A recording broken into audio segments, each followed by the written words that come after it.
Welcome to this video that will show you how to use the Capital Projects Fund Map Companion. The purpose of this application is to show you GIS datasets and layers that are relevant to your Capital Funds application. This application also allows you to draw in your project area, which will then be submitted to the Department of Commerce. When you first start up the application, you will be asked to agree to the terms and conditions on the splash screen. Click I agree and then OK. Let's start on the left-hand side of the map. You can see that there are a variety of groups of layers that can be expanded and contracted by clicking on the little arrow.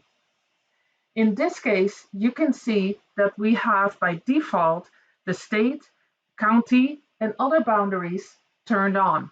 However, the census blocks are at the moment grayed out. When you zoom in, those census block boundaries will become visible. The next group, the location fabric, includes anchor institutions.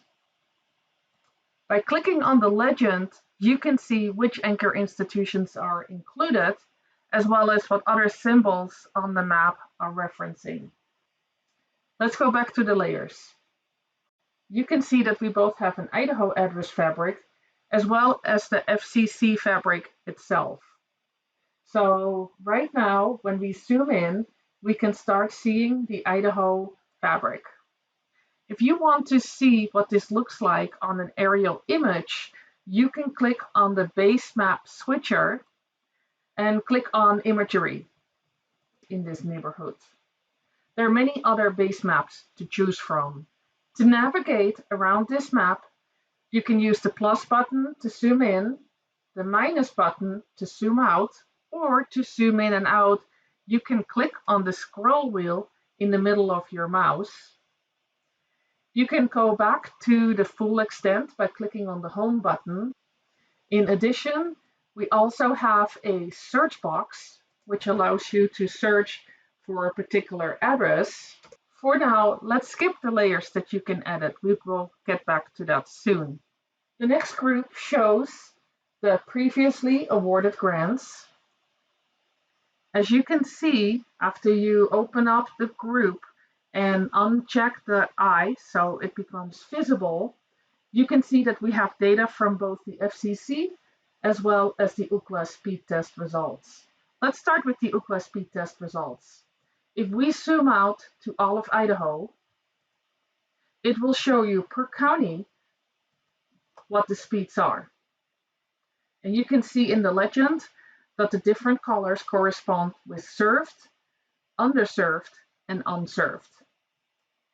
As we zoom in, we will move to a track level analysis of UCLA speed test data. And as we move in closer and closer, it will show you block groups and eventually blocks. All right, let's turn that off and let's take a look at the data from the FCC. When I turn this on, you can see that right now we are looking at fiber to the premises. There are some additional layers that may be helpful to you, such as the demographic information.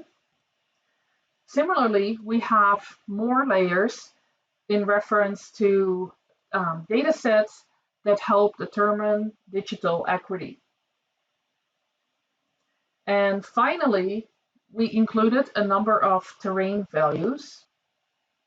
The panel on the right allows you to use this app to draw your proposed project area. When ready, click on Draw Project Area. The Settings gear allows for customizable options. Click on the upwards pointing arrow to close the settings. Then click on New Feature and draw your project boundary. Double-click to finish. After you double-click and finish a project area, you can put in a project name, your organization, the name of the editor, as well as any comments. Click on the Create button. Next, click on Add Details if you want to add additional information to your map. Step 3 offers different ways to get access to this data, either the data itself or on a map. If you'd like to export the data, please fill out the little form that is included, the email where we should be sending you this information. And when you scroll down, also tell us how you would like to download this information. Click Submit, and we will receive your request and email you the data back. You may also print the map to your preferences. Use the print template to customize the size and format that you would like to see your map in. Click Print, and then check the print results. Finally, the last option in the right-hand side panel will take you to a survey for reporting any errors on the map, for example, errors that you notice in the Idaho location fabric, as well as any issues you may have interacting with this application. The remaining buttons offers various links to other aspects of this project and work being done by the Broadband office in the Idaho Department of Commerce.